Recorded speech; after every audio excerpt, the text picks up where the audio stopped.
அனைவருக்கும் அன்பு வணக்கங்கள். இன்றைய அமுத மொழிகளிலே நாம் பார்க்க இருப்பது ஒரு அருமையான சுபாஷிதத்தை. வாருங்கள்.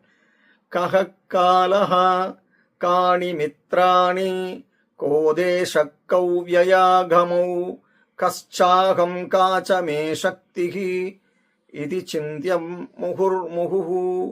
கஹ காலஹ காணி மித்ராணி கோதேஷஹ கௌவ்யயாகமௌ கச்சாகம் காச்சமே சக்திஹி இதி சிந்தியம் முகுர்முகுஹு.